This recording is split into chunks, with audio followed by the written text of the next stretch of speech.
that music means it's time for another episode of Ohio Has Issues. That's what it means. You're right. That is what it means. Hi, I'm Mike Polk. I'm Stephanie Haney. Welcome back to our weekly political show, this thing we're doing for you that we've been doing for a little while now. Can you believe we're just a week out from these primaries that are going to decide who not only a bunch of stuff, obviously, but who Sherrod Brown is going to be going up against in a very important Senate election. Yeah, it is pretty wild to think about. You know, we've been talking about these three Republican Senate candidates, of course, Ohio State Senator Matt Dolan, Ohio Secretary of State Frank LaRose, and then a business person, Moreno? Who knows? We'll get to that later on. But it is weird how things did seem kind of slow throughout a lot of this primary, but then this last week, things have really hyped up. This is far from a settled deal. We got all kinds of last-minute polls coming out. We got all kinds of last-minute endorsements that are coming later in the game than they normally would in an election like this based on precedent. So obviously this is still kind of up for grabs, it seems, or at least people seem to think that it is. Yeah, it is a lot. I think a lot to be decided, a lot to be known here in the next 6 days leading up to March 19th, which we will have a special edition of Ohio Has Issues that night. We'll be live all night long till we get some answers on who that's going to be. Darn right. And we are going to get you prepped this week, though, so that you are prepared as possible for next week so that you make all the right decisions. Not by listening to us, you goofballs. We're just here to sort of corral everybody. We got a bunch of fun, interesting experts on to tell you about what's going on in Ohio politics. Yeah, some of our guests today, we have a brand new guest joining us for the first time. We have USA Today network reporter Haley BeMiller. Very excited to have her join the show. And then we have an old friend who's rejoining us. That's NBC national political reporter Henry Gomez. He's going to be talking. They're both going to be talking to us about the state of the race as we lead up into this last week. And of course, we will have some experts to chat with us as well. We have Ohio State University law professor and immigration expert César García Hernández. He's also an attorney. He'll be talking with us about some of the claims that the candidates have made about immigration and border control, which is something they've mentioned is what they believe to be one of the most important issues to Ohio voters. And then from Case Western Reserve University, Justin Buchler will be joining us again. He's an economy expert, and we'll be talking a little bit of X's and O's with him on the economy. We are also going to hear words from the current Senate Republican candidates. Oh, those guys. We will hear from them. Yes, we have some clips from previous conversations that we had from them and also from the last debate, which happened last week. That was hosted by WLWT's Cherie Palello at Miami University. Some good quotes out of that, some interesting points. It was not a boring one. They got a little chippy, and we got some interesting stuff out of that one. So we'll be sharing that with you. And as Mike mentioned at the beginning of the show, this all boils down to which one of these three gentlemen will be facing Democratic incumbent Sherrod Brown. Boy, he popped right up there. Our graphics are on point, aren't they, everyone? We did that. If you're listening on a podcast platform, it's worth it to click the It really YouTube does look link. great. Just imagine what it looks like. You know, we mentioned those endorsements that came this week. There was a big one that wasn't really expected. It was really kind of unanticipated. That's right. The governor himself, Mike DeWine, came out and endorsed. And he has not done that in the past in primary campaigns. And as you know, he also did, in the same time, Rob Portman came out as well. So there's a lot of people who, in the last minute, are making, and obviously they endorsed Matt Dolan, I should say that. But they endorsed Matt Dolan at the last minute. And again, they could have done this 3 months ago. They could have done this. I mean, Matt Dolan's been running for a long time. So whenever something like that happens this late in the race, obviously they must see something in their numbers or the polling that says that will be helpful or useful in some way. And we talked to our experts later on about that. Yeah, so let's actually bring up Matt Dolan's campaign website. We want to take a look at that because if we scroll down here, we can see his endorsements. And as we just mentioned, Governor Mike DeWine and Fran DeRine have endorsed him, as well as former Senator Rob Portman and Jane Portman. Here's a note that I got from the Dolan campaign today. They said that Dolan has more endorsements from elected Republican leaders in Ohio than LaRose and Moreno combined. I don't think they would just tell us that if they weren't true, so I assume that that's right. That's a lot of names right there. We're still scrolling. That's a lot of elected officials. So yes, they do.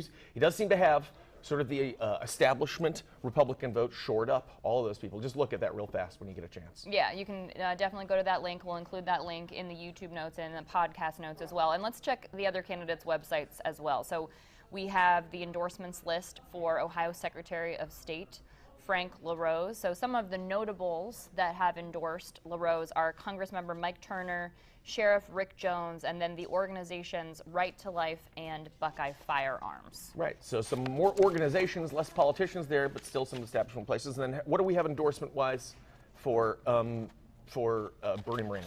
Well, obviously, the big one that he's been talking about this entire time, he's definitely mentioned it quite a few times at the debates that we've seen. Former President Donald Trump, also Senator J.D. Vance, Representative Jim Jordan, and former Republican presidential candidate Vivek Ramaswamy are kind of at the top of the list of those notables. Yes. So he's got, definitely has the more sort of MAGA red meat Republicans locked up.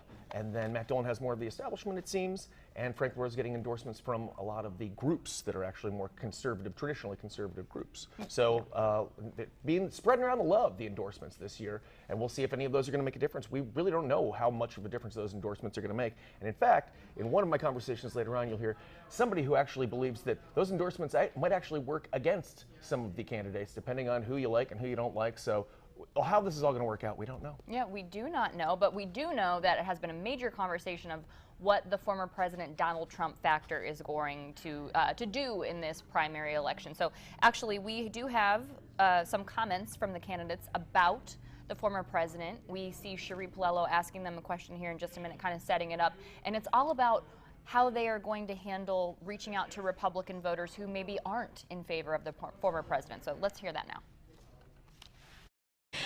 Okay, since we're getting so heated about this issue and former President Trump, and it looks like that's going to be the GOP candidate, let's take it a step further here. No doubt he can be a polarizing figure, right? People tend to love or hate him. There are, as I mentioned off the top of our debate here, there are about 40% of voters, last polled, said that they're still undecided. So what's your direct message to the person, the voter out there, who says, I'm not going to support you because you vote or because you support former President Trump? What's your comment to that? To that voter, what would you say to them, Mr. Dolan? Again, I would say, look, I'm supporting President Trump to be our nominee, but because I support Trump Republican policies. Look, his personality, it's not me. His political style, it's not me. But his policies that make your life better, that make America stronger, will make Ohio stronger, that is me. And I am the only one on this stage who's actually put Trump policies into place. I didn't have to delete my history about President Trump. Both of these guys don't want you to read what they said about the former president. I am the only one who can tell you unequivocally, I voted for him in 2016 and 2020. We'll do the same in 24. But that's not where it ends with these guys. They're reinventing themselves. You know, Frank talks about he's a parent, but he had a chance to stop Common Core and he didn't do it. Frank, those are your own words. Here's the difference, is I'm going after these guys with their own words, and they won't even accept that. You cannot trust somebody who's willing to just walk away from things that they previously believed in just for political expediency. These jobs matter, and they are about serving the public, and you are entitled to know who we are. These guys don't want you to know who they are. I do.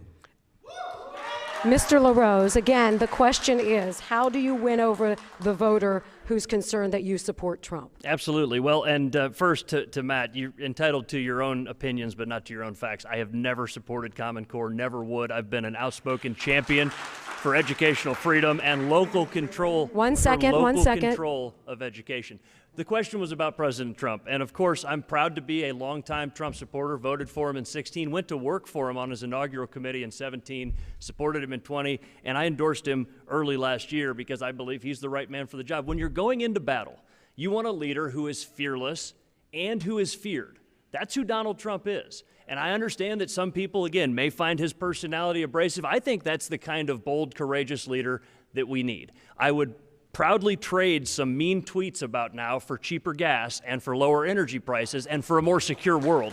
And so to the voters out there that are wondering if they can support President Trump, I ask you to consider the alternative. Sleepy Joe Biden, who's been taking this country into the ditch, needs to go. President Trump is the man that can beat him and can put this country back on track. I ask you to join us in supporting him so that we can get that America First agenda done next year, and I will be his best ally in the United States Senate. Mr. Moreno.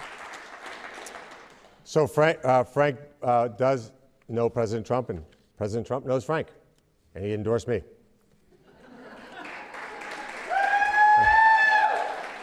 What else would you like me to say? That's the end of the question. But listen carefully to what you just said, the whole personality thing. Let me just say something that needs to be said that hasn't been said. He's a good man. President Trump's a good man. This idea that I support his policies, but not the personality, that's a bunch of BS. That is media talking points. This is a man that could have given up on this country a long time ago, that has taken more abuse than any other human would have ever taken. They're trying to put the man in jail, take away his businesses, put his kids in jeopardy. And what does he do? He wakes up every single day and fights for us and fights for this country. He's a good man. And we need more people to say that loudly and clearly. It's not just the policies. We're so lucky to have a man like that that's so strong, that's willing to fight for this country. It's an inspiration to me because when these guys lie and make up all kinds of comments, I think, look at what President Trump had to deal with. Russia, Russia, Russia, collusion, fake impeachments. This is a man that is a good and decent human being. Thank you. Mr. Dolan, did you want to rebut? Did you have something you wanted to say? Well, again, you're calling me a liar. All I'm doing is using his words. All the words that he deleted, that he didn't want you to know about. He didn't want you to know about path to residency. He didn't want you to know that he actually supported Merrick Garland for Supreme Court. You don't want to know. It's his own words, folks. It's his own words. But you know what? They're deleted now because he doesn't want to stand before you as a public servant should and just say, this is what I'm all about. You're reinventing yourself, Bernie, and you can't be trusted. I remember that. What'd you think? Yeah, I thought it was interesting. You know, it was pretty consistent with what we've seen so far. Moreno really kind of doubling down on being Trump's guy, and then we're hearing from Dolan and LaRose how they're trying to say that even though they're not Trump's guy, they're still enacting Trump's policies in support of what he's done. And even at the time, it did seem like a real move during that debate when Moreno went all in on the Trump love fest and essentially said he's a great guy, he's a really good person and stuff. And at that time, I remember saying, that sounds like a guy who really wants somebody to come and do a rally for him. And this is like a love letter that he's sending out and saying, hey, anybody want to come and do a rally for me? I think you're the best. And it does appear, I'm not saying that this is what caused it, but one way or the other, he did get his wish, didn't he? He sure did. Actually, the former President Donald Trump is going to come into town here in Ohio on Saturday. There's an afternoon rally that's being held in Vandalia near Dayton, and that's being hosted by the Buckeye Values PAC. I'm not familiar with their work, but I'm sure they do great stuff in the community. I don't know. Yeah, we'd have to look into that. But yeah, so it's going to be a big rally. He's going to be in town. He's done this before. He rallied for J.D. Vance in the last Senate primary for Republicans when Rob Portman's seat was up. And that obviously worked. So obviously Bernie Moreno is planning. We're still not sure. We're trying to figure that out. We hear it both ways. So we're just going to keep covering our bases until he's elected or this is over. So one way or the other. So it'll be a long, you never know, long run up till November. But obviously it worked because he, hopefully he's hoping that same J.D. Vance magic after the rally will help for him, and we will have to wait and see. And speaking of J.D. Vance, actually, Henry Gomez, who we said, as you know, will be joining us later, he tweeted today, Senator J.D. Vance will actually be coming here, to Ohio as well. He's going to spend the last 3 days of the Ohio Senate primary on the trail with Bernie, and that'll be Sunday through Tuesday. Road trip. Yeah, so Send GOP road trip hang. That'd be a fun movie. And we actually have somebody who knows all about this that we're going to hear from now. This is her first time on the show. Her name is Haley BeMiller. She's a state government and politics reporter for USA Today. And before arriving in Ohio, she reported on local government and politics in Wisconsin and covered the Illinois General Assembly. This was my first time speaking with her, and I learned a lot. And I hope you guys do too. Take a listen and watch. Hey everybody, we just heard the creepy Zoom lady say recording in progress, which means that this interview has begun, and I am here with Haley BeMiller. She is a government and politics reporter for USA Today Network, and we're going to be talking about a lot of action that's going on here in towards the end of the senatorial primary race here in Ohio. First of all, hi Haley, how are you? I'm good, staying busy. It has been a crazy week already, and it's Tuesday. I know, I've been following your work. I'm glad we caught you for a minute because it does seem like they've got you running this last week. I mean, correct me if I'm wrong, but this was a very long but relatively uneventful primary campaign up until about just 25 minutes ago. And then out of nowhere, we get some last minute endorsements out of some pretty heavy hitters. And then now we hear that the former president is going to be coming to town to stump for his preferred candidate. Why don't you tell us about the state of the race right now and what's happening here at the end? Yeah, so you're right. It had been a little sleepy, at least compared to 2022, which maybe isn't a fair comparison because in that race we had like a near fist fight and it was just a really crazy race. But, you know, this one had been pretty tame, but it's definitely heating up near at the end. The candidates are really acting like this is a close race. And based on any of the information that I have, I think it is. Polling has been pretty limited, at least in terms of like independent polls, but what we do have shows that it's pretty tight. There are a lot of undecided voters. So everyone's kind of sprinting to the finish line here. We had Dolan get some pretty big wins last week with some endorsements from Governor Mike DeWine and former Senator Rob Portman. And DeWine's endorsement was pretty surprising because up until just a few weeks ago, he said he wasn't going to weigh in at all, but clearly he changed his mind. And this is unique, as you said in your reporting, he did not endorse in the last primary campaign for Senate primary for the Republicans. And why did he change his mind now? And why is he all of a sudden deciding to endorse? Whenever somebody changes their habits like that, it comes from somewhere, right? Yeah, it's not totally clear. He's keeping some cards close to his chest, but I would guess that he sees that this race is close and Dolan is doing a lot better than I think a lot of people expected because he is that more traditional Republican, but we've seen him coming in second place in polls. Club for Growth, which is backing Moreno, has started lashing out against him pretty aggressively, which to me sends the signal that they think he's a threat.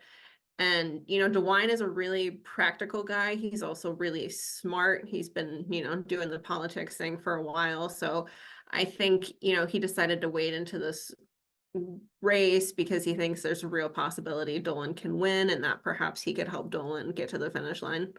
That seems like a relatively new perception because former President Trump endorsed Moreno pretty early on. And it seemed like the sentiment around the state was that would maybe be a done deal as soon as that happened. And now we have some more recent polling that you reported on that suggests that might not be the case. And is it because of that changing attitude, that tightening polling? And is there enough polling that we can trust that that's a real situation? Yeah, I mean, the thing with polls, even if there are a lot of them, you got to take them with a grain of salt. Reporters like me like to look at them just for a sense of how things might be going, but it's nothing definitive. We really won't know until the voters come out on election day, and there really has not been a ton of polling in this race, so we're working with kind of a small sample size. But I think the Trump endorsement definitely did give Moreno an edge. It also came with a lot of other endorsements from people like Jim Jordan, South Dakota Governor Kristi Noem, some of these really high-profile Republicans that are aligned with Trump. So that definitely helps. It's just a matter for Moreno of getting that out there when he really isn't that well known across the state. Now, I know the scuttlebutt up until just recently was that the former president wouldn't be visiting to do any kind of a rally. At least that was what we were hearing. Do you know what exactly changed his mind? I'm not 100% sure. My theory all along has been that Trump would come to Ohio if Moreno and Trump's people were worried. So that is certainly a possibility. You know, this race is probably tighter than they would have expected at this point, and a lot of undecided voters. Trump does not need to be in Ohio for the presidential primary. We all know that's over effectively at this point, but if he can get his supporters energized and out at the polls on Tuesday, that's definitely a big help for Moreno. Now, that is kind of a concern, though, isn't it? The fact that the presidential primary is essentially decided in Ohio, not that everybody shouldn't go and vote, but Ohio might not be as motivated to go out and vote in this presidential primary because it's already kind of a done deal, or they might feel like that. Is that a concern for particularly Moreno, who is endorsed by the president? The fact that his Trump's followers already believe that he's got it in the bag, so they might not be as motivated to come out? Moreno told me he's not too worried about that. He thinks that Trump supporters are still dedicated to voting because they want to show that Trump has support in Ohio and these other states where the primaries are maybe less relevant now. We'll see how it shakes out. I am curious to see what turnout looks like, just because the primary is kind of a done deal. And also, I think Ohio voters are a little tired of politics. We had two pretty big elections last year, and I think it's been hard to convince people to pay attention to another one just a few months later. What is your reporting, or what are you hearing as far as whom Senator Brown might least like to face off against in November out of these three candidates?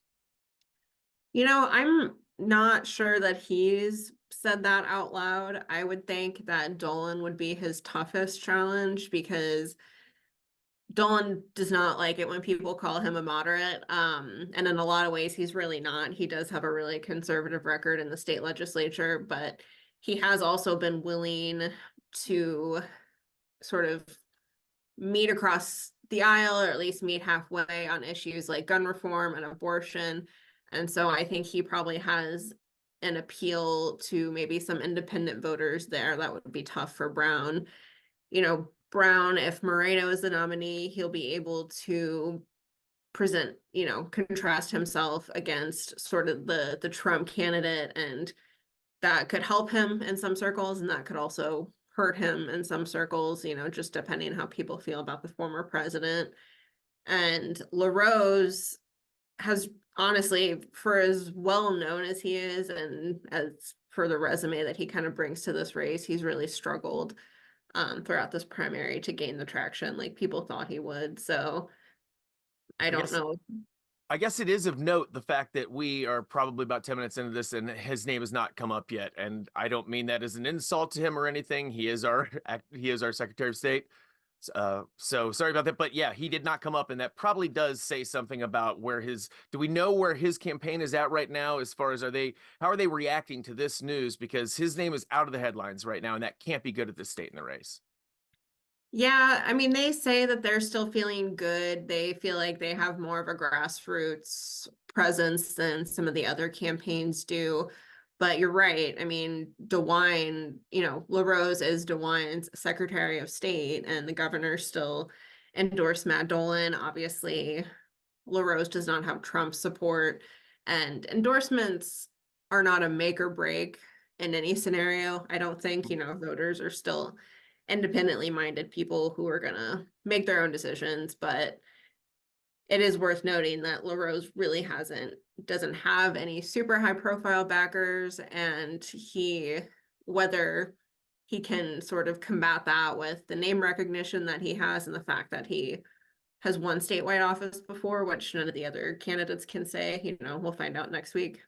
Is there a chance that he also I know that we're really splitting hairs at this point, but does he sort of operate in a middle ground between the sort of more MAGA-y type Moreno and then the more moderate Dolan? Is there a spot in the middle of the Republican Party right now in Ohio? I'm not sure if that gray area exists. I think both probably right. The sort of Trump-aligned Republicans are very alive and well in Ohio, and we have more traditional folks like Governor DeWine who are still part of the conversation. You're right that LaRose has been kind of trying to play both sides of it, but I think that has frustrated some people who don't feel like he's authentic, or that he's just kind of willing to go where the wind takes him. So yeah, I think that's what he's been aiming to do. I'm just not sure if it's been working. Okay, before I let you go, Haley, we do have a very special visit coming up here. Tell us what we know about the former president and the rally that he's going to be doing in Dayton for Moreno. Yeah, so this rally is being hosted by a super PAC that is supporting Moreno. It'll be at the Dayton International Airport. Trump is scheduled to speak at 4 p.m. I think doors open at noon for the event, and not 100% sure who else is going to be speaking that day, but I won't be surprised if Moreno obviously speaks. I think there's a decent chance we see Senator J.D. Vance, maybe some other Trump allies like Jim Jordan, who knows, it could, and all sorts of people show up at these things. But then there'll be like 3 pro wrestlers, probably somebody dressed as Spider-Man. It'll be interesting if nothing else. Yeah, for sure. And so that we don't know exactly who's speaking yet, and we don't know exactly what he'll be speaking about, but he's got a pretty go-to stump speech that he's doing at most of these things right now that don't tend to reflect too much on the candidate, as we've seen, and do tend to have the same message that he's been pushing. But do you think he's going to get a lot of stage time with Moreno, and how helpful do you think that's going to be for him as far as actually getting that last push from Trump?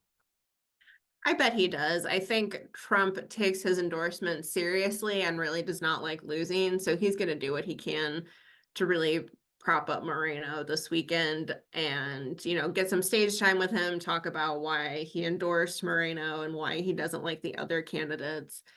And, at the same time, Trump is also running a campaign himself. So he'll probably use the occasion to remind Ohio Republicans why he feels like they should vote for them. And, Ohio really isn't a battleground state in the presidential race this year, but Ohio's always been kind of, I don't know, Trump has like a soft spot for Ohio, so I'm sure that'll come up as well. Haley, as somebody on the scene, you have any last vibes going into this last week before the election? It's going to be an interesting one. That's all I can say. How can people find your work when they want to read you? You can find my story. I've seen you on Columbus Dispatch, but I know you're all over. How can we contact you? Yeah, so I'm with I report for all the Gannett papers in Ohio. So Columbus Dispatch, Cincinnati Enquirer, Akron Beacon Journal, whatever is nearest to you. I'm also on X at Haley BeMiller. So there's nothing wrong with that. I'm still on it too. We're all dealing with it. Thank you very much, Haley. We appreciate the insight. Sincerely. Thanks a lot. Thank you. All right, that was Haley BeMiller. Thank you very much, Haley, for joining us on Ohio Has Issues. We're going to take a little break, and we'll be right back in just a little bit.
Welcome back, everybody, to Ohio Has Issues. Thank you again to Haley BeMiller. Wasn't she great? She was fantastic. Knows her stuff. And another sign of my maturity and my growth as a journalist, I did not ask if she was related to Michael B. Jordan.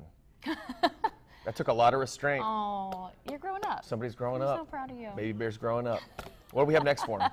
Well, we've been talking with the candidates. We had 2 of the candidates here on the show.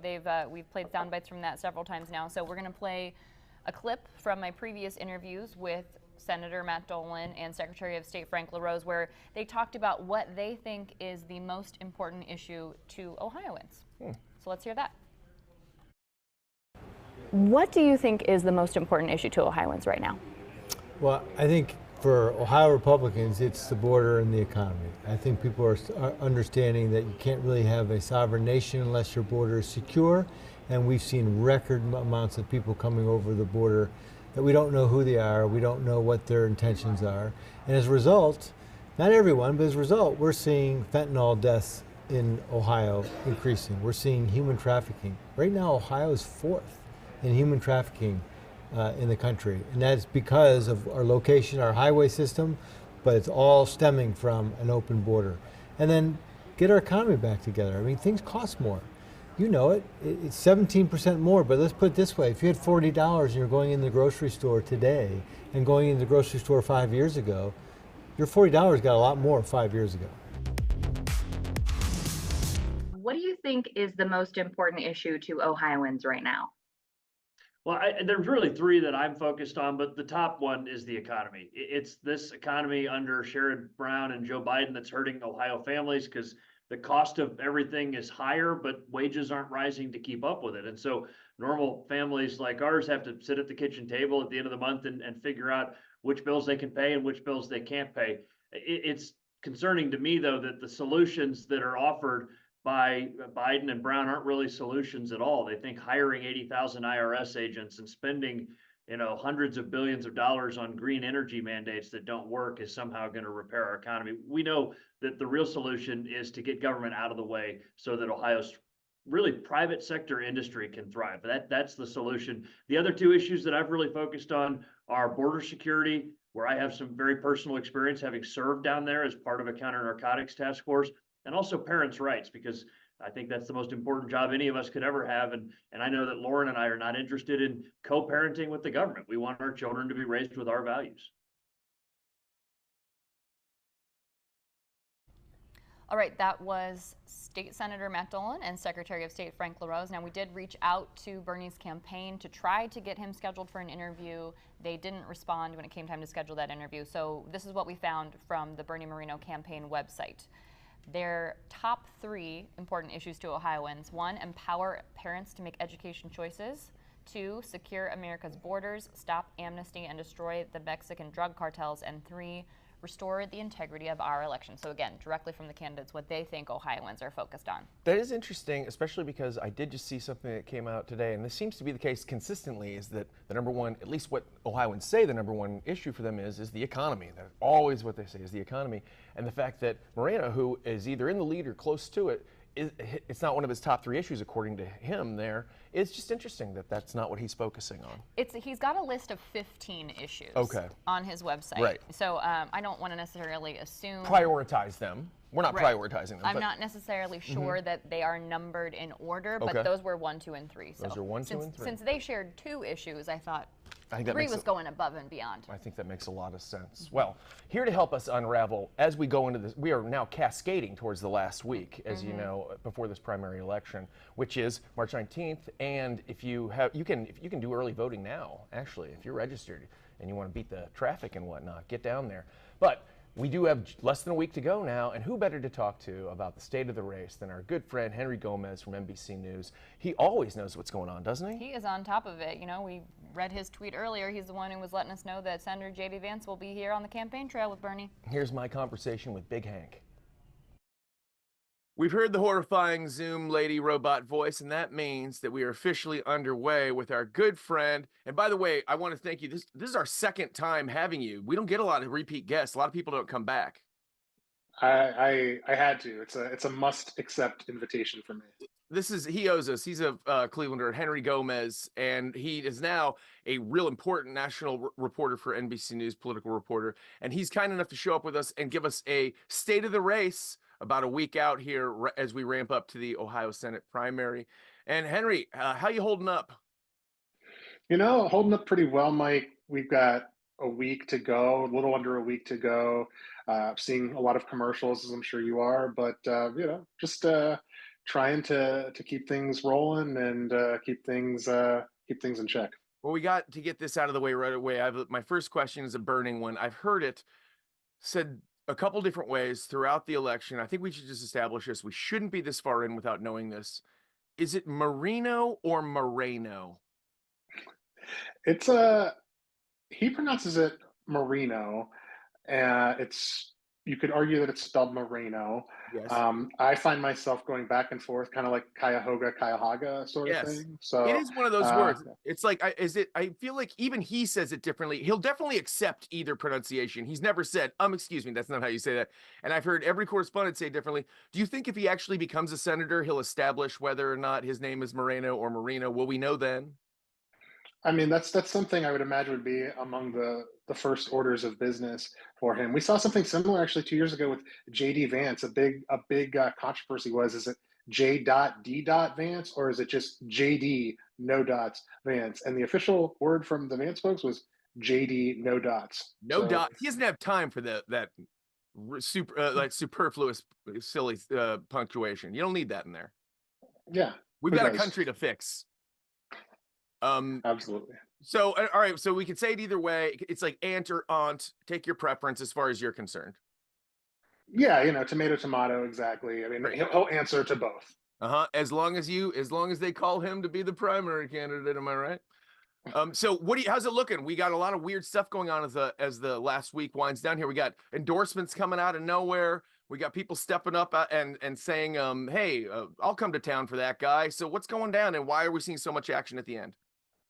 So what we're seeing is what looks to be a really close race between Moreno and Dolan heading down into Tuesday's primary. The polling's been infrequent, but the two public polls that we have seen show a dogfight between Moreno and Dolan. LaRose has kind of been slipping. It does not look to be as much of a factor as those other two. So we've seen Mike DeWine, the governor, endorse Matt Dolan. They're both kind of cut from that same, old guard Ohio Republican establishment cloth. And you've seen former President Trump, who endorsed Moreno 3 months ago, commit to holding a rally here in Ohio for Moreno on Saturday night, which is going to be big because what I've been hearing from the other campaigns is if Trump doesn't come and campaign for Moreno in person, it gives us a better shot because the more voters hear that Trump is behind Moreno, the better off Moreno's chances are. Because Trump is very popular in the state. He won in Ohio twice by 8 points. So anything they can do to reinforce the Trump endorsement is helpful. But Mike DeWine could be helpful to Dolan. He's not as popular among the right wing of the Republican Party, but he does well with suburban independent voters who came out and voted for him in droves in the last general election for governor. So we'll see. Rob Portman, the former senator, has also endorsed Matt Dolan. And really what we have over these last 6 days is a battle between MAGA and the old guard GOP establishment in Ohio. And who do you see coming out on top in that battle? Oh man, I wouldn't want to pick. I mean, it's a jump ball right now between Dolan and Moreno. They're within the margin of error of each other in the polls that we have seen. The sources I have in all the campaigns acknowledge it's close between the two.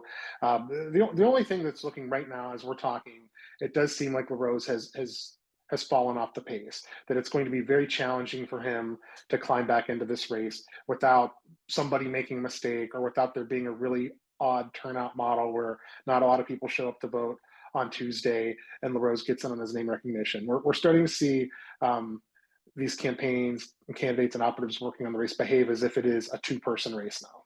You've just brought something up, though, that I feel like is a weird vibe throughout the whole state. Polling and everything. I feel like at this point, you've been covering politics, Ohio politics, a long time.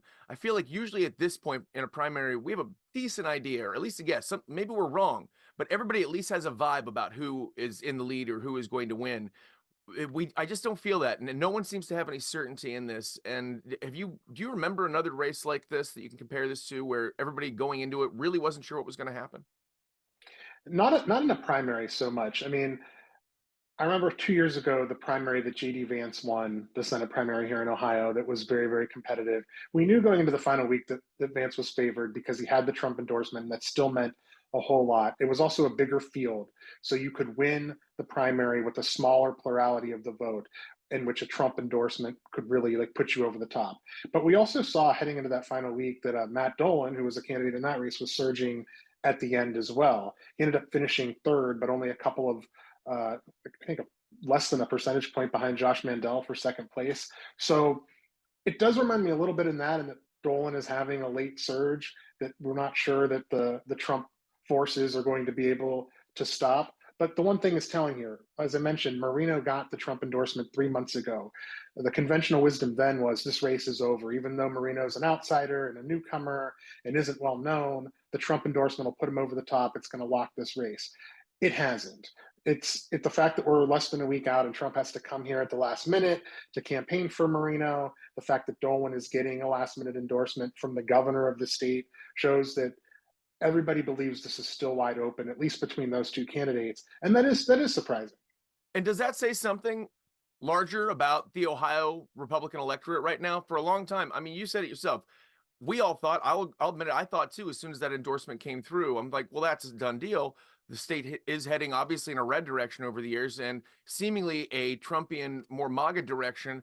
But then we had issue 1 last year, the special August election where a lot of the state pushed back. Do you think that this is indicative of a shift within the Republican Party in Ohio? I'm not ready to say that. I think it's more indicative of Moreno being kind of an unknown, somebody that voters haven't really grown to know yet. The fact that we're in a presidential election year where there is no competitive presidential primary on the ballot next week. Trump officially clinched the nomination last night. Nikki Haley's no longer a candidate. So you've got this dynamic where like your hardcore Trump voters probably aren't engaged right now. They don't need to come out and vote next week to prop up Trump. That cuts both ways, because for Dolan, I'm sure he's relying on some of those Nikki Haley voters who aren't going to have a reason to come out necessarily and vote as well. So these candidates have to get the voters to come out on their own, which is tricky in a year like this. And I think people are just overall fatigued when it comes to politics. We're in year like 8 or 9 of the Trump era. And like, regardless of whether you like Trump or don't like Trump, it's exhausting to follow this all. It's exhausting if you're, a working journalist. It's exhausting if you're a voter. And it just comes a point where you're not tuning in as closely or as much as you used to, I think. You brought up something interesting. I believe it was in a recent piece. This place that they are meeting for the Trump rally, the Dayton airport, this has some precedent in Ohio Senate recent history. Isn't that right? Yeah, that's correct. So 2 years ago, on the eve of the general election, the night before the general election, in the midterms, Trump came to the Dayton airport to do a rally for J.D. Vance and other Republicans in Ohio. And Mike DeWine was at that rally, and Trump had endorsed DeWine's re-election that year. But when DeWine was recognized or called on stage or whatever, people in the crowd booed him. I mean, this was not long after the COVID lockdowns that DeWine initiated. That cost him a lot with voters on the far right of the Republican Party, and the people in the audience that night at the Trump rally remembered, and they booed him. And it is kind of this encapsulation of where we are in Ohio right now, where you've got, MAGA, Trump on one side, you've got Dolan, DeWine on the other side. And the fact that this is all coming back to the Dayton airport Saturday night where Trump and Moreno will be rallying, it is like, a fun little, I don't know if fun's the right word, but it's an interesting little tidbit. And I think it shows the dynamics at play between these two factions of the Republican Party. Because the Republican Party in Ohio does seem to be split in a way between the pro-MAGA and the more pro-Matt Dolan, DeWine, moderate Republican base. Is there any way that you think that the endorsements from more moderate Republicans like DeWine and Portman could actually be in any way harmful to Dolan as we round the bend here? I think it could backfire, because what we saw the night that those endorsements, or at least the DeWine endorsement, was announced, you saw operatives from Bernie Moreno's campaign tweeting about how, the stakes couldn't be clearer. This is Team America First versus Team Rhino, which stands for, as you probably know, Republican in name only. And, I've talked to sources around the Moreno and Trump world who say this is good for us, because this, if our voters needed a kick in the butt to get out there and vote for Bernie Moreno, this is it, because now they know that, it's between Bernie and Mike DeWine's guy. And there are plenty of Republicans in the party who don't want to vote for Mike DeWine's candidate. At the same time, there's obviously a reason the Dolan campaign was excited about this endorsement and accepted it in the final week of the campaign. They see numbers that show that DeWine could be, a tipping point for, as I mentioned, those suburban voters, more independents, the soccer moms, the people who appreciated the job he did. during the pandemic. And those voters could come out and vote in the primary, especially if they think, nominating Bernie Moreno puts another Donald Trump ally within shouting distance of the Senate. Finally, before we let you go, is there anything you're watching in this final week that's interesting that you're kind of keeping an eye on that might indicate one way or the other how this thing's going to go? Yeah, we should all watch how nasty these ads get over the closing days. They're already pretty nasty. I think what I'll be seeing is how hard do the Bernie and Trump supporters go after Dolan and try to brand him as the anti-Trump, right? Dolan's spoken pretty supportively of Trump policies, but he has been very careful to say whether or not, he likes Trump. I mean, he said Trump's personality is not my personality. And the MAGA crowd is using that as a cudgel against him. They're like, see, this guy isn't one of us. And I think that the more we see of that, the more we will understand that the Moreno team is worried about Matt Dolan winning this primary. Last one, I lied to you. Have you seen anything that they've said or heard anything that any of these candidates have said in order to try and shore up their right-wing bona fides in this primary that could come back to haunt them in a general election when they're up against Sherrod Brown?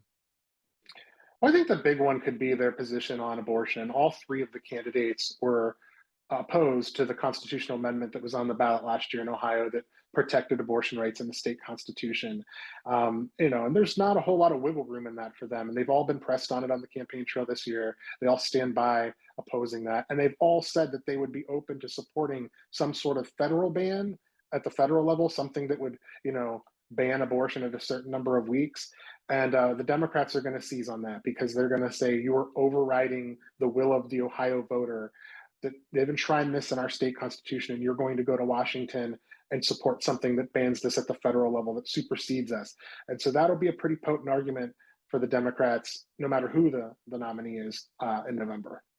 Henry, we know you're busy. Thank you so much for giving us some time, especially this week. Henry Gomez, he's a political reporter for NBC. Thank you so much, Henry. Good luck out there. Of course. Thanks. I feel like they should also have the creepy lady, Zoom lady, who announces that you are recording, be like, and the recording is over. Wouldn't that be nice? I think so too. Anyways, that's starting to get to me this week. Thank you so much, Henry. Appreciate it. That was some good info. Absolutely. Yeah, always learn a lot from him. And as you remember at the beginning of that, we had a little discussion about one of our three primary candidates for the Republican Senate is Bernie, how do you say it? Moreno? I've heard it said a bunch of different ways. Well, actually, those two main ones. Never heard it Morno, that's how it's spelled. Right, that's true. Bernie Moreno. But you hear Moreno or Marino. I've heard debate moderators say it. I think I've heard the candidate himself maybe say it. Everyone's saying it, and maybe he just doesn't care or whatever. But it got me thinking, does it matter? Or maybe it's like one of those words that you can just say either way. It's just up to you.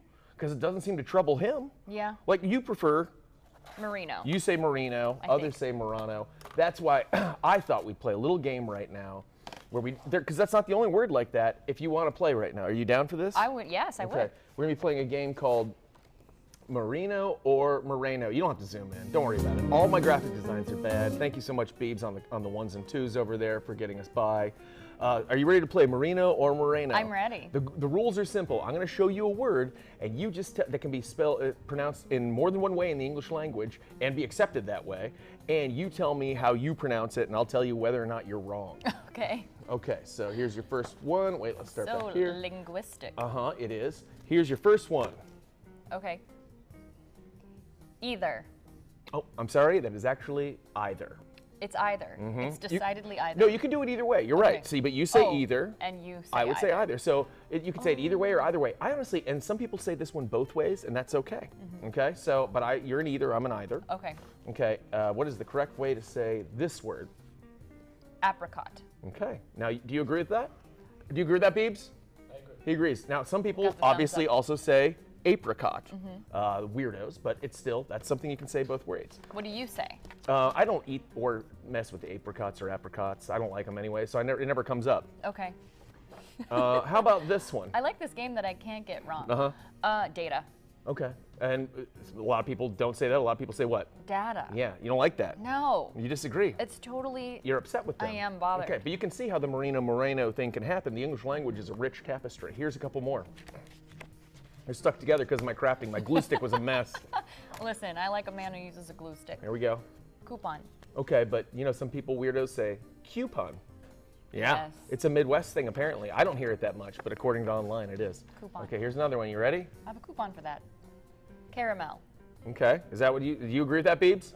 Well, All right. I go will ahead. say this. It depends on the usage. So if I am talking about a piece of candy, that's a caramel. Right. But I'm talking about sauce on a sundae, it's caramel sauce. Isn't that crazy? That's how fine the line is. Or what if you had popcorn covered in this, what would it be called?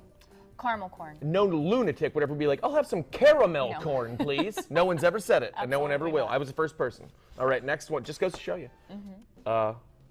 Route, like Okay. State Route 8. Okay, but you understand that some people say, Route. like, root for it. Yeah, I don't agree with it either, but a lot of people say route or root. All right, a couple more. Take the wrong route How on about that that one one? if you're saying it that way.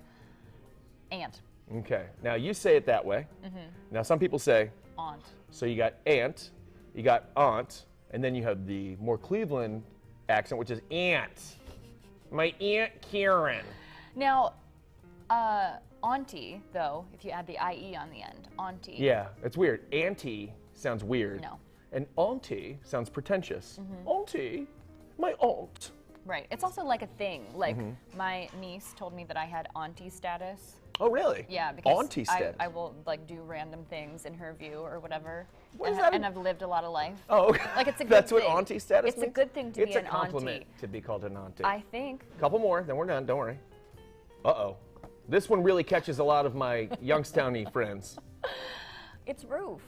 You gonna go up there on the roof? What are you doing up on the roof? But you're right. I It could think be it's roof or roof. Yeah. My roof needs repaired, or my roof needs compared. Moreno. Morno.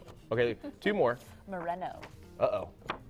Pajamas. Are you sure it's not pajamas? I'm sure it's not. It's definitely pajamas. Don't hang around anyone who says pajamas. It's pajamas. No, you know that they are no fun. Trouble. Last one. Here we go. Syrup. Really? Yeah. Beebs, agreed? Syrup. We got our first disagreement in the ranks. We have a syrup versus syrup. And we got TC saying syrup back here. What do you say? I don't touch this stuff. You know I'm a health nut. No, I'd say maple syrup. That's what I would say. I would not say maple syrup. Well, first of all, You wouldn't pronounce it like that. First of all, I have seen the massive jar of maple syrup in the refrigerator, jug. and it ain't mine. Okay, so you have done very well by pronouncing words at Moreno or Marino. And now we have come no further to establishing whether or not our potential Senate candidate's last name is pronounced one of those ways. No, but we did have a lot of fun. I don't know about that, but I did do a lot of crafting. And everybody did learn that my niece Abriana says that I'm an auntie. Yeah, you got that auntie energy. That Auntie. auntie energy. Yeah. All right, what's next? What do we have next coming up for people? I don't know. I We really don't. We have an interview. You talked with a economist, an that's economics right. expert. Professor Buch, he was great. we talked about everything that's going on in the Ohio economy and how it's going to play into the Senate race. Please, let's talk with him. Hey folks, I'm now joined by a recurring guest on the show, Professor Justin Buchler. He is from the Political Science Department at Case Western University. And I should say, obviously, first and foremost, go Spartans, right? No, you don't care. That's fine. I appreciate that. And I appreciate that kind of directness, Professor. Professor, thank you for your time. You're welcome. All right, great. Today we're going to be talking about the economy because, as you know, our candidates are taking to the stage tonight to discuss why they should be the Republican candidate with Sherrod Brown. And they've been discussing the economy as of late. First of all, can we just to sort of set the tone, can we talk about the Ohio economy right now? Obviously, things have been improving since the pandemic recovery went into full effect. But where does Ohio stand, and where does it stand in comparison to other states? Well, the interesting thing to note about the way elections work is that election results don't tend to be all that responsive to state-to-state differences. I mean, Ohio has been improving, but the entire country has been improving. Ohio overall has been doing okay. As a kind of a Rust Belt state that didn't really pull out as well as it might have from manufacturing decline, there are some states that have done better. So there are some states that with the tech sector have done particularly well. So if you're looking right now at the states that are booming a little bit more, they tend to have tech sector. And if you're looking at the stock market right now, those who are paying attention to the stock market are noticing stocks like NVIDIA The tech sector has been doing very well lately. Ohio has not received quite as much of a boom as some of those states, but the entire country has been, for the most part, improving. And it depends to some degree on the measure that you use. Inflation is coming down slowly, and it's important to understand what it means when inflation comes down. It doesn't mean that prices drop. It just means that the rate at which they increase slows, which is not all that comfortable. But Ohio has been improving, as has been the entire country. Now, you wouldn't necessarily know that by some of the statements being put out by these candidates for Senate, because it's mostly doom and gloom and negative. Cost of gas, cost of groceries. Obviously, a lot of this is political messaging. Is it complicated for them to message on a bad economy, which is kind of what they seem to have been doing, when they are in a Republican-run state where the economy is doing fairly well? Has that complicated their messaging, and will it moving forward?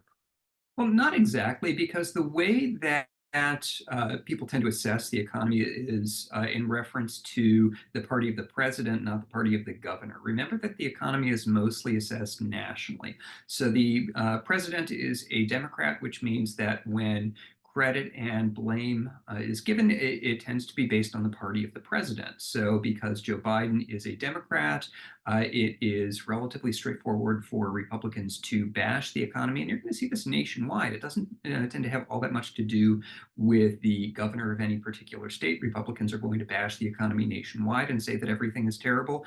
Democrats are trying to be a little bit more cautious, and it's a fine line to walk when inflation is high. But because the economy is viewed for the most part nationally, you're going to see Republicans pretty much bash the economy. And as you indicated, it's going to be on the basis of things like the cost of particular goods, because the weak point in the economy has been inflation rather than, for example, unemployment. The unemployment rate is relatively low. So if you look at the jobs picture, for the most part, anyone who wants a job can get a job. If you're looking at the stock market has been doing very well. And because of that, if you're looking for the weak point in the economy, it's going to be the price of certain baskets of goods. So you're going to go after inflation. Have you seen any differentiation in between what the candidates are saying as far as how they would approach the economy if they got into office? Well, the trick with inflation is inflation really has very little to do with what the Senate does. Inflation is mostly under the purview of the Federal Reserve Board. So as we're talking today, we had the latest statement put out by Jerome Powell, the chairman of the Fed, and he's talking about what the trajectory will be for interest rates. And the Fed has a lot more to do with inflation than the Senate. Fiscal policy has something to do with inflation. So when I say fiscal policy, I mean taxing and spending. And if the government is putting a lot more into the economy by spending a lot and cutting taxes, that can have some inflationary effect, but not nearly as much as what the Federal Reserve does. So when we're talking about inflation, that's really much more about the Fed. Now, that doesn't mean that politicians aren't going to talk about it, because if you're the out party and you're looking for a weak point on which to attack the incumbent party, and for the most part that means the Democratic Party, you're going to talk about where there's a weakness, and that means inflation. Now, you mentioned that. I think that's the problem. There is when Jerome Powell made that announcement, nobody that any of our Ohioans were listening to who would probably be voting in this Senate primary are probably aware of that. And as you said, they're more aware of what they're paying for eggs, what they're paying for gas, what they're paying for milk and whatnot. So is this an effective strategy for these candidates to hammer down on those items? And because the inflation is dropping, and because not at a very slow rate, but still dropping, could that be a problem for them down the line, especially if whoever makes it into the general election to have to walk back when they've said the economy's terrible, inflation's terrible, and if everything's going well, could that be an issue? Well, define well, right? I mean, so when we talk about the state of the economy means a lot of different things. It can mean the unemployment rate, it can mean the inflation rate. Unemployment and inflation are kind of inversely related. When one is doing badly, the other tends to be doing okay. Right now, we have a pretty good unemployment rate, and we have a not so great inflation rate, although inflation is coming down. So when we talk about the economy, what do we mean by the state of the economy? Now, whoever gets the Republican nomination, and this is true pretty much across the country, whoever gets any Republican nomination across the country is going to be speaking about the economy in very negative terms because there is a Democratic president. And if there's a Democratic president, you talk about the economy as though it's doing terribly, because the way that voters assess the economy is in relation to the party of the president, not the party of the governor, not whoever controls either chamber of Congress, but the party of the president, which means that whoever gets any Republican nomination around the country is going to be saying that the economy is doing terribly because the president is Joe Biden. He's a Democrat, even though the president doesn't have much control over inflation. Congress doesn't have much control over inflation. That's mostly the Fed.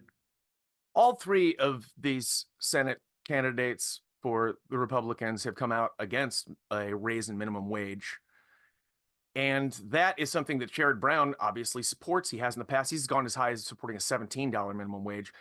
The amendment that could make it on the ballot would be just raise it to 15. And I shouldn't say just, that's obviously a significant increase. But once they get to the general, do you think that the messaging of not hiring or not raising the minimum wage, right now they're just talking with each other. Once they're debating that with Sherrod Brown, how do you think that that will play politically? It's hard to say.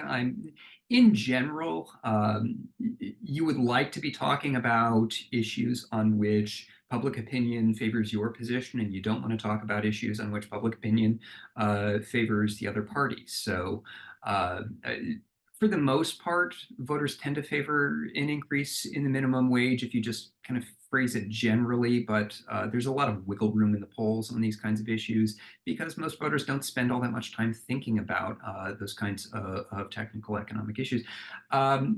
So I wouldn't want to speculate about any ballot initiatives, but it's also worth keeping in mind that for the most part, when you're looking at a Senate election, keep in mind a few things. First of all, most incumbents win. In any congressional election, most incumbents win. If an incumbent loses, that tends to mean one of a few things. First of all, that means you're probably looking at, in a Senate election, a state that is at least competitive or possibly leans towards the other party. And Ohio has been trending more Republican in the last few election cycles. So that kind of puts things in a difficult position for Sherrod Brown. And then you probably have national conditions that are that may favor the other party. So this is an election cycle in which things may not be looking good for the Democrats, depending on the state of the economy moving forward. The economy is in a somewhat precarious position, depending on what measures you use. So it's a little bit difficult to say, but you can account for most of the variation in congressional election results and Senate election results with those kinds of factors. And that doesn't leave a whole lot of room left for disagreement on any particular policy issue. So add up all of the different policy issues, and any given policy issue, whether it's the minimum wage or abortion or any particular issue, you're talking about a very small number of votes that are going to be swayed by any one issue. That doesn't mean they won't necessarily matter, but any one issue is going to sway a very small number of votes. Is there any recommendation that you would give to any of the three Republican candidates there to help them stand out in their economic messaging? What do you think would resonate right now with Ohioans that maybe somebody isn't hitting on based on what you know? I don't know that there's any particular message that resonates. I think that trying to figure out a message that will sway votes kind of misses the point about why voters vote the way that they do. Most voters in the general election are pretty much partisans, and if they're not voting the party line, they're voting for the incumbent. When you're looking at primaries, we don't really have a lot of good data on how voters make determinations in competitive primaries, particularly multi-candidate races in competitive primaries. We know that for the most part, voters are more likely to vote for experienced candidates than inexperienced candidates. That's a big effect. But beyond that, as far as messaging, it's hard to detect an effect of one message over another. I mean, campaign consultants will tell candidates, no, you have to phrase it in exactly this way based on a focus group of 3 people. But there isn't a whole lot of evidence that changing 3 words in a statement will sway all that many votes. It's just that that's how campaign consultants justify their salaries. Finally, and I'll leave you with this, I'll flip it around and just say, no matter who comes out of this primary, they're going to face Sherrod Brown. Sherrod Brown, and I know that there's no silver bullet message or anything, but as far as themes that you think might be effective for him to touch on economically about Ohio, to contrast himself with the eventual Republican nominee, what sort of messaging do you expect to see from him? I don't know that I have any particular expectation, but he is an incumbent. One of the most effective things for incumbents to do is to point to a record of legislation with particular benefits to the state. So within a campaign, if you can say, here are dollars that I brought into the state, here's specific benefits, here's legislation that I have sponsored, that's one of the most important things that incumbents can do in a congressional election. The other challenge that he has is distinguishing himself from anything negative about Democrats nationwide. And the challenge for Sherrod Brown is that he is kind of on the left side of the Democratic Party in a state that is trending more towards the Republicans, and that's going to be a challenge for him. It certainly will. Do you expect him to embrace Biden, or do you expect him to try and keep him as far away from the messaging as possible if the economy stays strong in the way it staying in the right direction as it is now?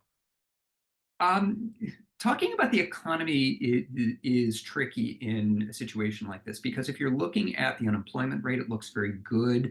But because inflation has been trending down slowly, and that means that prices are still high, a reduction in inflation doesn't mean prices go down. It just means that the rate of increase slows.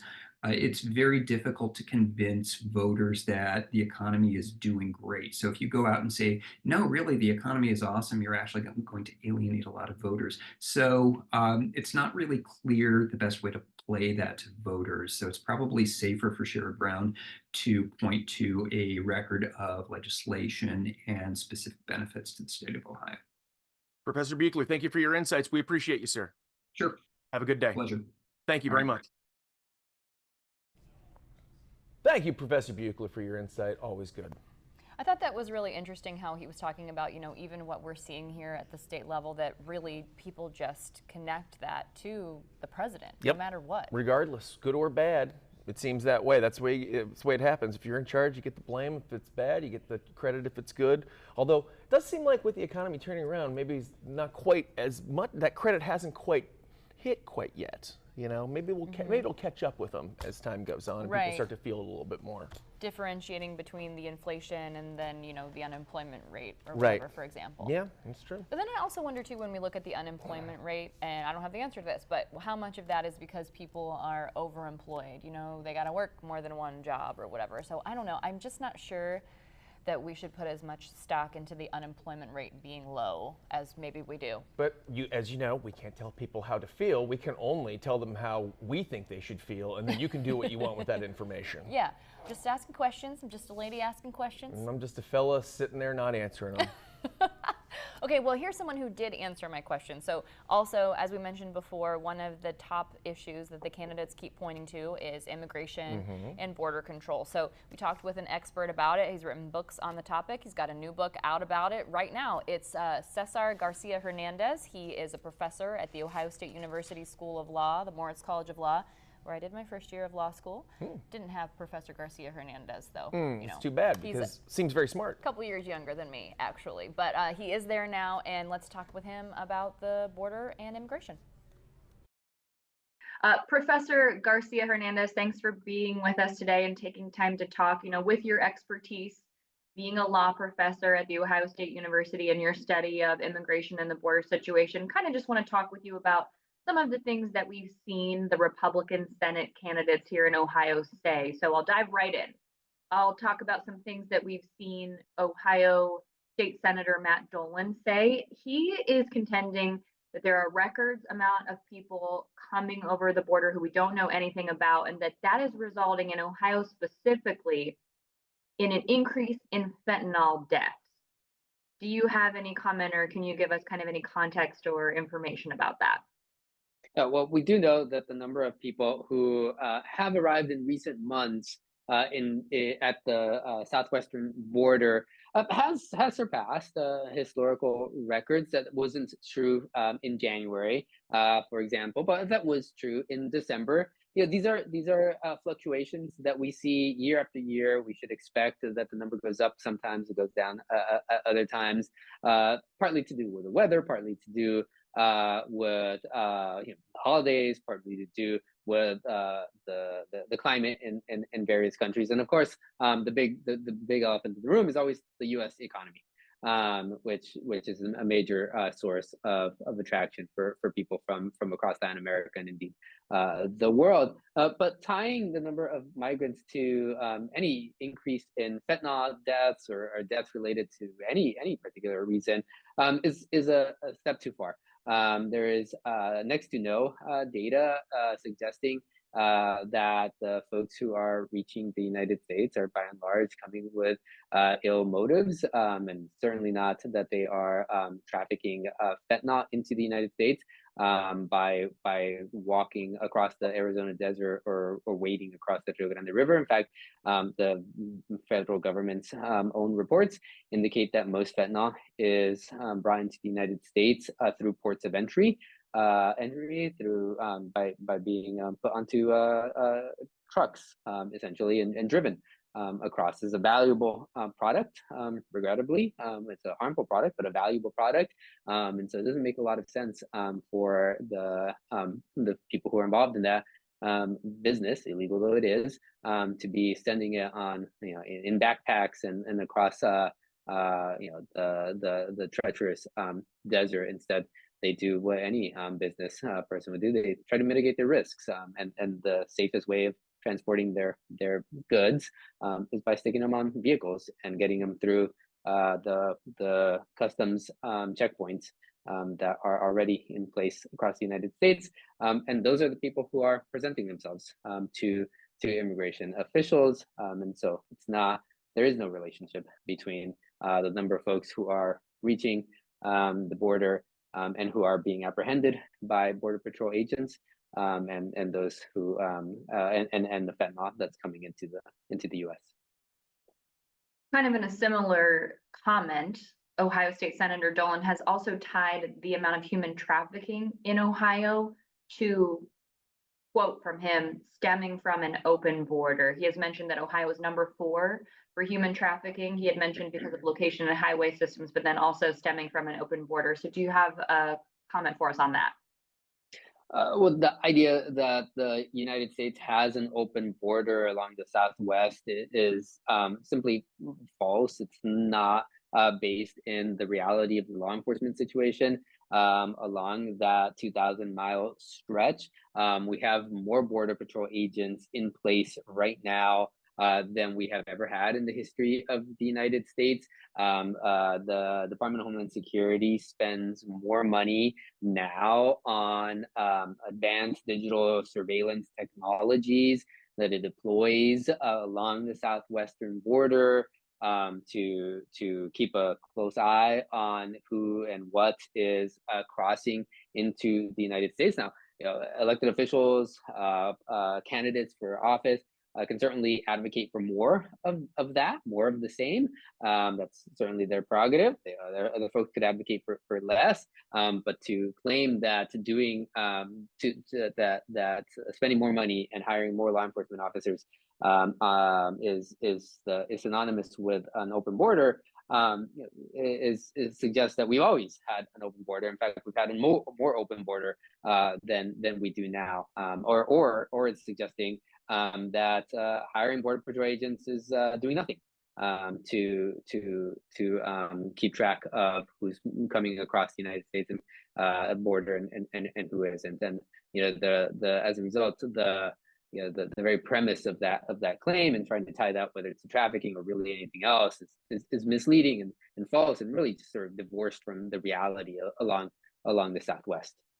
Okay, Professor Garcia Hernandez. Now I want to shift to some comments that were made by Ohio Secretary of State Frank LaRose. He has been accused by his fellow candidates, by Dolan and Moreno, Moreno specifically, of supporting amnesty. And he said that he does not support amnesty.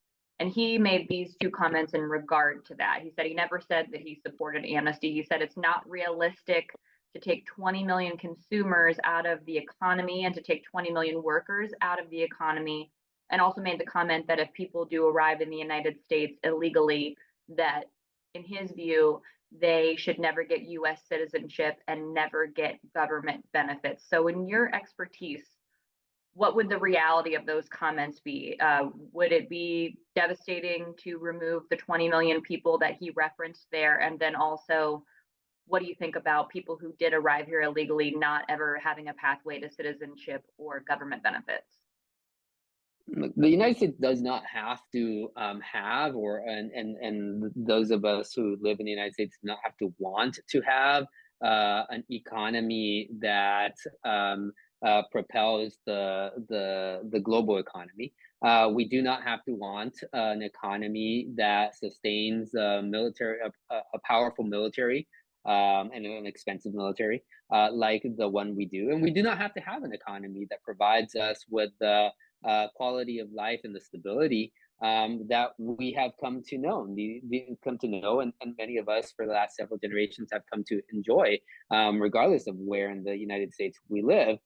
Those are choices. Those are values choices. A smaller economy could provide some folks with a quality of life and a style of life that they very much enjoy, just the way that the economic behemoth that the United States currently is provides many of us with the kind of life that we enjoy living. Those are values questions, and so if we choose to remove any number of people, whether it's 5 million or 20 million, whatever the number is that folks might imagine being able to remove from the labor market, and then we have to consider the fact that we're also removing those consumers, right? We're inevitably shrinking the size of the economy. We can also advocate for more migrants. We can try to encourage U.S. citizens to have more children, and that would push the economic activity in the opposite direction, making it larger and more robust. Right? Those are conflicting visions of what kind of economy we have, and ultimately what kind of society we want to live in. Now, when it comes to the folks who are coming to the United States and who don't have the government's permission to do so, the reality is federal law already bars them for pretty much all means-tested government benefits. In fact, even when folks come to the United States with green cards as lawful permanent residents, they are barred from means-tested federal benefits for the first 5 years of their stay in the United States. And those are the individuals who come fully vetted by the U.S. government and with the blessing of the U.S. government. So, us advocating for that is basically advocating for what's existed since 1996, when President Clinton when Bill Clinton was president of the United States. All right, let's move on now to a comment made by Mr. Bernie Moreno. It was a moderator actually at the first Republican Senate primary candidate debate that asked Moreno about his support, which he had mentioned in 2016 for a pathway to residency for immigrants who entered the country illegally, and including children. Now, his response to that was that what has changed is there have been 8.5 million people crossing into the country illegally over the last 3 years. He called it a full-scale invasion of our border. Is that accurate, what he's saying in terms of those numbers? Look, the number of people who come to the United States and who are not apprehended by the federal government is always subject to estimates. I mean, that's what it means, right? To not present yourself to immigration officials, and so there's always going to be some disagreement. Some people are going to exaggerate that in one direction, others are going to exaggerate that in a different direction. We can see the number of people who Border Patrol agents are apprehending. And one of the things that we've learned in the last several years, which is actually historically kind of unusual, is that many of the people who are coming into the United States and who do not have the federal government's permission to do so, and who know they do not, actually are looking for Border Patrol agents. They are looking to present themselves specifically because they are hoping to begin the process of applying for asylum. They're looking for safety. They're looking for safe harbor. And they understand that the way that you start that process is by finding an official representative of the U.S. government. And when the ports of entry have been largely closed off, what that then incentivizes is for folks to get into the United States by whatever means necessary, whether that's wading across the Rio Grande River, whether that's walking across the Arizona desert, and when they do, then they go and find immigration officials to start that long and difficult and high stakes asylum application process. Now, when it comes to those folks, we see that many of those are individuals who are hoping to make lives in the United States in one part of the country or other, and they're doing so while waiting for the legal process that begins at the border to come to a conclusion. And some of them will be allowed to remain in the United States. Others won't be allowed to remain in the United States. But ultimately, I think as somebody who believes in the value of legal process, I have to want that the legal process is given the time and then given the resources necessary to go from beginning to end without being rushed by external pressures that have nothing to do with the legal claim that's being made by the specific individual, because every situation is different and every situation deserves the full attention of the government officials who are making what are life-changing decisions for these folks. All right, I want to ask you one more question just on a broad spectrum here for you. You are a law professor in the state of Ohio. You've spent a considerable amount of time becoming an expert on immigration and these border issues. These candidates for the Republican Senate option to try and become the nominee to run in November, they've identified border and immigration as what they view as most important to Ohio voters. In your perspective, Ohio being situated where it is, what's the importance of immigration and border issues to Ohio voters? I may be a faculty member at Ohio State, but I was born and raised in South Texas, a stone's throw away from the Rio Grande River. Much of my family is still based in South Texas. I spend a great deal of time in South Texas, and one of the things that's most striking about moving between a place like Columbus and a place like McAllen, Texas, which is my hometown, is the disconnect between the way that I hear the border and life on the border being discussed when I'm listening to political conversations in Ohio, and the way that life actually exists when I am living it with my own family and my own friends, and in South Texas, right along the border. The border just seems kind of like the mundane, boring, unremarkable traffic nightmare that it always has been. Where the biggest headache is just spending time waiting, sitting in the car in the hot sun, waiting to get your turn to talk to the next Customs and Border Protection official. That's the kind of headache that is familiar to pretty much anyone who lives in any city in the United States. Whatever the cause of the traffic is everywhere. But the chaos and the violence, the decay, the depravity, this notion that we are being invaded is nowhere to be seen when I'm spending time along the border. And maybe I'm just in the wrong place. Maybe I'm there at the wrong time. But I'm somebody who is I'm 44 years old, and I've been spending time for each of those years within sight of the Rio Grande River. And I have yet to see this notion of invasion.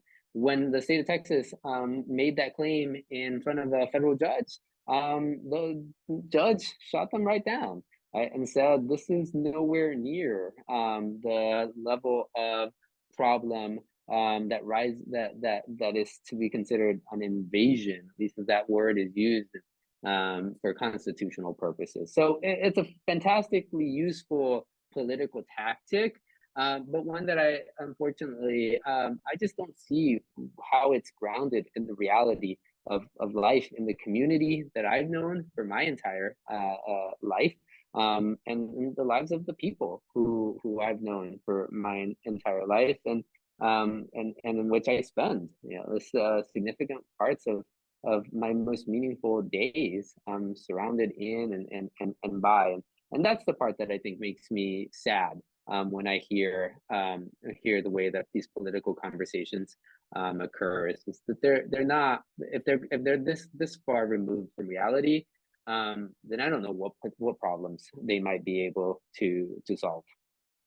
Okay, thank you very much for your expertise on this topic, Professor Garcia Hernandez. And I want to ask you, you actually have a book out now dealing with immigration. Tell us a little bit about your book. Yeah, so my book is titled Welcome the Wretched, and it's really a call for rethinking the way that citizenship exists in the United States. We've always been a country of people who rise to the finest moments when the occasion calls for it, but who are imperfect and fallible human beings. We all mess up, and that's not because we were born in one country or another. It's because we were born with the imperfection of being humans. And immigration law these days and for the last several decades takes one failure as being one too many when it comes to being able to legally make a life in the United States and to be welcome into citizenship. And I'm advocating that we take a hard look not only at who we are as individuals, but who we are as a community of people across time, across generations. And if we do that, I think we'd see that actually all of those people who we revere in our own families and our own national storytelling are people who had their finest moments, but they also had their worst moments. And we should embrace them, not because we ignore their worst moments, but because we recognize their worst moments are moments that we hope to see them overcome, push beyond, and that way celebrate their finest moments while helping them move past those moments of weakness that inevitably we will all encounter in our own lives. All right, sounds like it's definitely worth a read, especially at this moment in time when this is a hot topic, a conversation for people. Again, Professor, thank you for your time. We appreciate it. It's my pleasure. Thanks so much, Stephanie. All right, again, that was Professor César García Hernández, and the title of his book out is Welcome the Wretched, and we'll have that linked in the YouTube information and the show notes. Welcome the Wretched, also a really cool hardcore band name. You know what I mean? Welcome the Wretched. But Sounds also like a soundtrack. Great book. Check it out. Before we go tonight, though, we've been sharing with you some clips from last week's debate with the Senate primary candidates and throughout the whole thing. And we have right now with you something we want to share, and that is a last-minute thing that I think is pretty important, and that's you have to work with everybody, obviously, if you get elected into this Senate seat. Not just Democrats, or not just Republicans, but Democrats as well. And all three candidates were asked, what is something that they could work across the aisle with Democrats on? And their responses, I thought, were pretty telling, and so we wanted to share them with you. So take a look.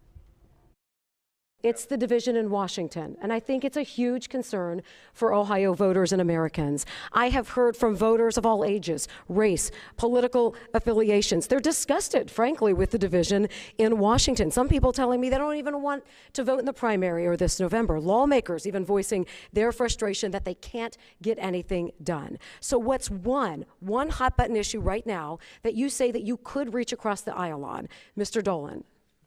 Well, again, I can only one the stage who can point to getting conservative agenda across the finish line that we all like, that some Democrats came aboard with. Because if you present the case that conservative ideas and our principles are better for everyday Ohioans, we can bring anyone along. So first of all, we have to get the pen. That's why this race is so important. We have got to get into the majority.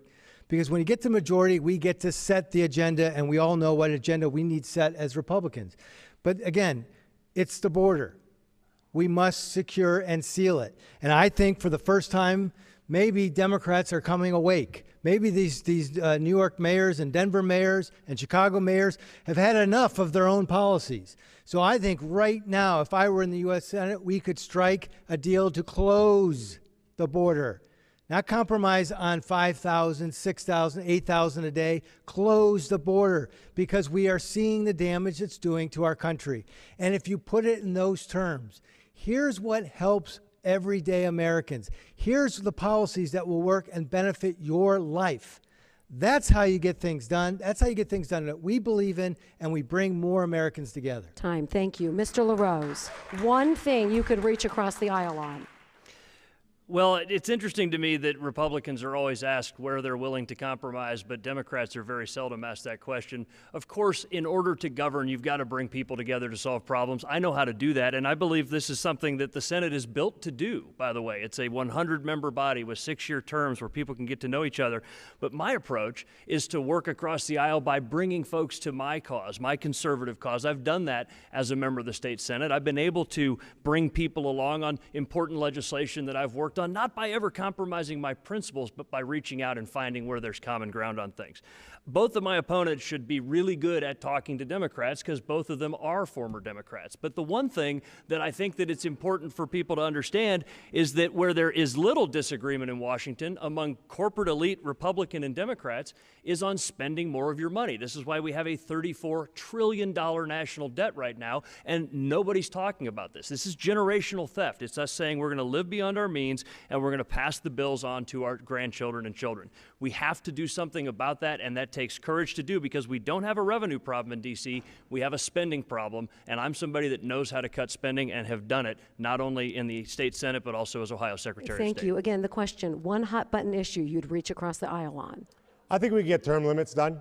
I think we can get, that's an 80-20 issue. Most Americans are in favor of it.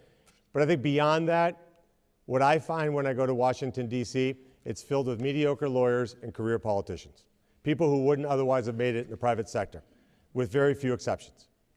And the sad part for me when I go to Washington, D.C., is that our leaders have lost faith in this country. What I hear them say is we can't do that. We can't do this. They don't believe in American exceptionalism. There's no way we're going to get forward as a country to where we hand this country to the next generation better than when we got it, unless our leaders understand what is possible, what is capable, what the people before us came here to do. And I'll tell you this, it's never going to happen with people who are going there because they're term limited from one job and they're job seeking for another one. It's got to go back to what our founders envisioned. Do something in the private sector.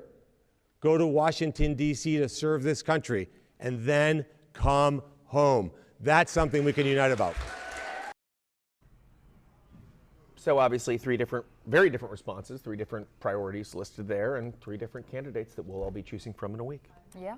We did talk a little bit about term limits. I specifically talked with State Senator Matt Dolan about term limits. He very interestingly suggested a term limit that was equivalent to the amount of time Sherrod Brown had been in office. Odd. What are the chances?